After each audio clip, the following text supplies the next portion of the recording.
السلام علیکم ناظرین، میں ہوں ڈاکٹر محمد عارف صدیقی اور آپ دیکھ رہے ہیں ریئل فیس میڈیا۔ صحابہ کرام کے تعارف کے سلسلے کو آگے بڑھاتے ہوئے سیدنا عامر بن ربیعہ رضی اللہ تعالیٰ عنہ کا تعارف آپ کے سامنے بیان کروں گا۔ ناظرین، سیدنا عامر بن ربیعہ بکر بن وائل اور تغلب بن وائل کے بھائی تھے۔ عامر کے دادا کا نام کعب بن مالک تھا۔ علم الانساب کے ماہرین کا اس بات پر اتفاق ہے کہ وہ بنو عدی قبیلے میں سیدنا عمر کے والد خطاب بن نفیل کے بھائی تھے، اس لیے ان کو ادوی بھی کہا جاتا ہے۔ خطاب نے عامر کو منہ بولا بیٹا بنا رکھا تھا، چنانچہ انہوں نے عامر بن خطاب کے نام سے بھی پکارا جاتا رہا۔ سورہ احزاب کی آیت نمبر 5 نازل ہوئی۔ اس آیت میں لے پالکوں کو ان کے اصل والد کی طرف نسبت کا حکم دیا گیا، تو اس کے بعد ان کی اصل نام عامر بن ربیعہ سے پکارا جانے لگا۔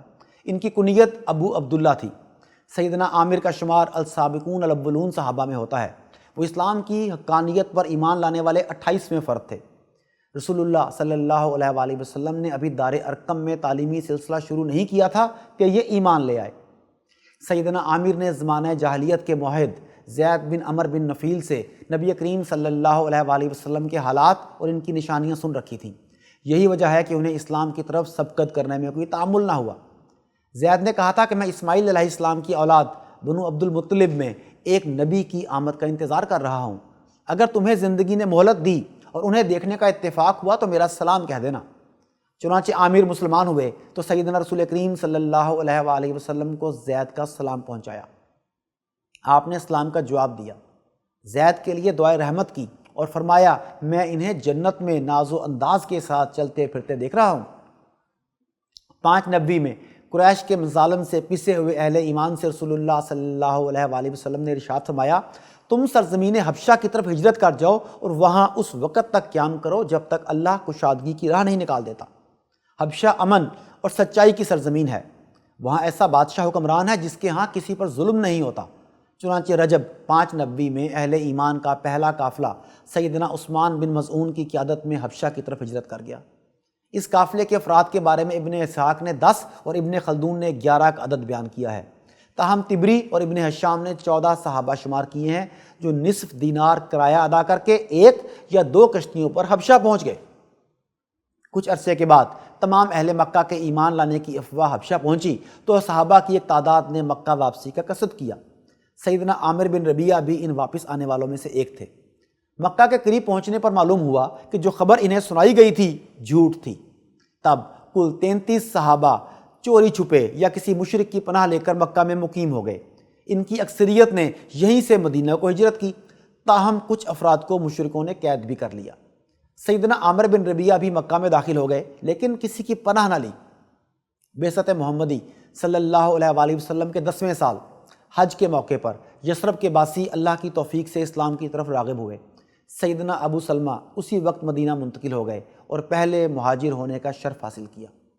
11 میں بیعت عقبہ اولیٰ کے بعد سیدنا رسول کریم صلی اللہ علیہ وآلہ وسلم نے اہل ایمان کو مدینہ ہجرت کرنے کی اجازت دی۔ تب سیدنا عامر بن ربیعہ، ان کی اہلیہ لیلہ، سیدنا عبداللہ بن جہش ان کی اہلیہ اور بھائی ابو احمد عبد بن جہش دار ہجرت پہنچے۔ خود ان سے روایت ہے کہ مجھ سے پہلے صرف ابو سلمہ بن عبد الاسد ہی مدینہ آئے تھے، البتہ سیدنا عامر کی اہلیہ لیلہ بنت ابو حسمہ مدینہ کی طرف ہجرت کر کے پہنچنے والی پہلی خاتون تھیں۔ سیدنا عامر کا خاندان مدینہ کے مضافات میں بنو عمر بن عوف کے محلے میں مبشر بن عبد المنذر کے ہاں مقیم ہوئے۔ رسول کریم صلی اللہ علیہ وآلہ وسلم نے یزید بن منذر انصاری سے سیدنا عامر بن ربیعہ کی مواخات قائم فرمائی۔ 2 ہجری جمادی الثانی یا رجب کے مہینے میں نبی کریم صلی اللہ علیہ وآلہ وسلم نے قریش کی سرگرمیوں کی خبر لینے کے لیے سیدنا عبداللہ بن جہش کی سربراہی میں 9 مہاجرین کا ایک سریہ روانہ کیا۔ سیدنا عبداللہ کے علاوہ سیدنا ابو حذیفہ بن عتبہ، سیدنا عکاشہ بن محسن، سیدنا عتبہ بن غزوان، سیدنا سعد بن ابی وقاص، سیدنا عامر بن ربیعہ، سیدنا واقد بن عبداللہ، سیدنا خالد بن بکیر اور سیدنا سہیل بن بیضہ اس میں شامل تھے۔ یہ 6 اونٹوں پر سوار تھے۔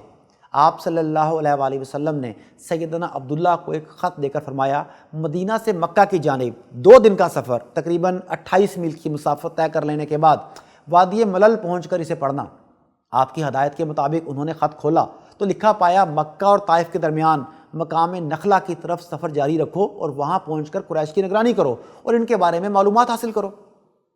سیدنا عبداللہ نے فرمان نبی پر لبیک کہا اور ساتھیوں کو بتایا کہ رسول اللہ صلی اللہ علیہ وآلہ وسلم نے منع فرمایا ہے کہ کسی کو زبردستی آگے لے کے جاؤں، جو شہادت چاہتا ہے وہ چلے، جو نہیں چاہتا وہ نہ جائے۔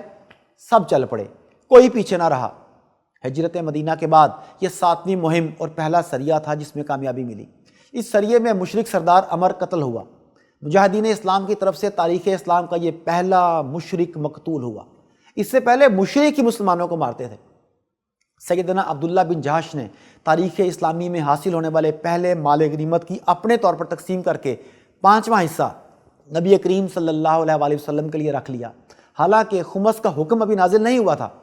یہی سریہ جنگ بدر کے وقوع کا سبب بنا، کیونکہ اس سے قریش کی معیشت کو سخت دھچکا لگا۔ ان کی تمام تر خوشحالی شام سے تجارت پر موقوف تھی۔ حبشہ اور یمن سے تجارت کا حجم اتنا نہ تھا کہ وہ اس پر انحصار کر لیتے۔ اس مہم کا دوسرا فائدہ یہ ہوا کہ قریش پر مسلمانوں کی بڑھتی ہوئی عسکری قوت کا رعب بیٹھ گیا۔ سیدنا عامر بن ربیعہ کہتے ہیں کہ ایک سیاہ اندھیری رات میں ہم نے رسول اللہ صلی اللہ علیہ وآلہ وسلم کے ساتھ سفر کیا۔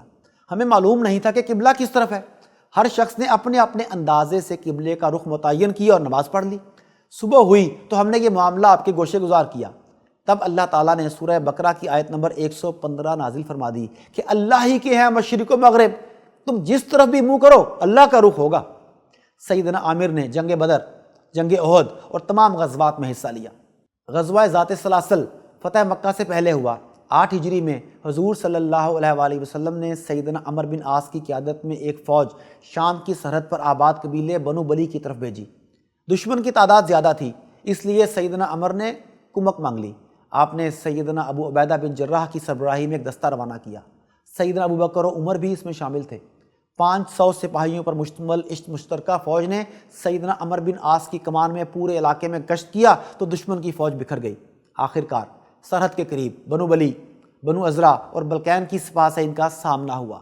گھنٹہ بھر کی جنگ میں خوب تیر اندازی ہوئی اور دشمن کو شکست ہوئی۔ ایک تیر جیش اسلامی میں شامل سیدنا عامر بن ربیعہ کے بازو پر لگا اور وہ زخمی ہو گئے۔ 16 ہجری میں بیت المقدس کا محاصرہ طول کھینچ گیا تو شہر والے اس شرط پر ہتھیار ڈالنے پر آمادہ ہوئے کہ خلیفۃ المسلمین سیدنا عمر بذات خود شہر کی کنجیاں وصول کریں اور معاہدہ صلح پر خود دستخط کریں۔ سیدنا عمر فاروق نے اہل رائے سے مشورہ کیا تو اکثریت نے ان کو خود جانے کا مشورہ دیا۔ وہ مدینہ سے ایک لشکر لے کر روانہ ہوئے۔ مقدمہ جیش پر سیدنا عباس بن عبد المطلب کو مامور کیا۔ سیدنا عثمان بن عفان، سیدنا عامر بن ربیعہ، سیدنا طلحہ بن عبید اللہ، سیدنا اسید بن حضیر لشکر میں شامل تھے۔ سیدنا عامر نے امیر المومنین کا پرچم اٹھا رکھا تھا۔ شام کے شہر حوران کے قصبہ جابیہ پہنچے تو سیدنا عمر نے اپنے کمانڈروں یزید بن ابو سفیان، خالد بن ولید اور ابو عبیدہ بن جراح سے صلاح مشورہ کیا۔ جابیہ میں بیت المقدس کے لاٹ پادری سفرینوس کے ایلچی ان سے صلح کا معاہدہ کرنے آئے۔ جابیہ میں ہی سیدنا عمر نے اپنا مشہور خطبہ دیا جس میں اسلام کی بنیادی تعلیمات بتانے کے ساتھ ساتھ تقدیر پر بحث کرنے سے منع کر دیا۔ خلیفہ سوم سیدنا عثمان غنی رضی اللہ تعالیٰ عنہ حج پر روانہ ہوئے تو سیدنا عامر بن ربیعہ کو مدینہ کا قائم مقام حاکم مقرر کیا۔ عہد عثمانی کے آخر میں فسادیوں نے سیدنا عثمان پر طعن زنی شروع کی۔ سیدنا عامر کے بیٹے عبداللہ روایت کرتے ہیں کہ اسی زمانہ میں ایک رات سیدنا عامر تہجد پڑھتے پڑھتے سو گئے۔ خواب میں ایک شخص نے کہا کہ اٹھ کر اللہ سے دعا مانگو کہ وہ تمہیں اس فتنے میں پڑنے سے بچائے جس سے اس نے اپنے صالح بندوں کو محفوظ رکھا ہے۔ بیدار ہو کر انہوں نے نوافل مکمل کیے، انہی الفاظ میں دعا مانگی اور بیمار ہو کر گھر میں مقید ہو گئے۔ اسی بیماری میں انہوں نے وفات پائی اور ان کا جنازہ گھر سے نکلا۔ 33 یا 37 ہجری میں سیدنا عامر بن ربیعہ کا انتقال ہوا۔ فتنے کے زمانے میں وہ گھر سے باہر نہ نکلتے تھے۔ جنازہ اٹھایا گیا تب لوگوں کو ان کی بیماری کا علم ہوا۔ ابو نعیم اصفہانی نے ان الفاظ میں سیدنا عامر بن ربیعہ کو خراج تحسین پیش کیا ہے کہ عامر عطیات میں کوئی رغبت نہ رکھتے تھے، وہ زمین اور جائیداد سے بے نیاز تھے۔ انہوں نے ذکر الہی سے مساجد اور تمام مقامات کو آباد رکھا، فتنوں میں مبتلا نہ ہوئے اور پاک دامنی کی زندگی بسر کی۔ عامر کی بے نیازی اور ان کے غنا کی وضاحت کرنے کے لیے اصفہانی نے روایات بیان کی ہیں۔ ان کے بقول ایک رئیس نے انہیں قطع زمین دینا چاہا تو جواب دیا، مجھے تمہاری اراضی کی کوئی حاجت نہیں، آج ہی ایک صورت نازل ہوئی ہے جس نے ہمیں دنیا سے بے پرواہ کر دیا ہے۔ سیدنا عامر کے بیٹے عبداللہ نے سیدنا عامر کی زبانی بتایا کہ رسول اللہ صلی اللہ علیہ وآلہ وسلم ہمیں کسی سریہ میں بھیجتے تو کھجوروں کے ایک تھیلے کے علاوہ کچھ نہ دیتے، امیر سریہ ہمیں ایک ایک مٹھی کھجور دے دیتے۔ وقت گزرنے کے ساتھ ساتھ کھجوروں کی تعداد کم ہوتی جاتی، حتیٰ کہ ایک وقت میں صرف ایک کھجور پر گزارا کرنا پڑتا۔ عبداللہ نے پوچھا ایک کھجور سے کیا بنتا ہے، یہ کم نہیں ہو جاتی؟ سیدنا عامر نے جواب دیا کبھی کبھی ایسا بھی ہوتا تھا کہ ہمارے پاس یہ ایک کھجور بھی نہ ہوتی، اس لیے ہم اسی پر قناعت کرنے لگے۔ اللہ تعالیٰ ان کی قبر پر کروڑوں رحمتیں نازل فرمائے۔ صحابہ سیریز میں آج کے لیے اتنا ہی، اگلی ویڈیو تک کے لیے اجازت، اللہ نے کے بعد۔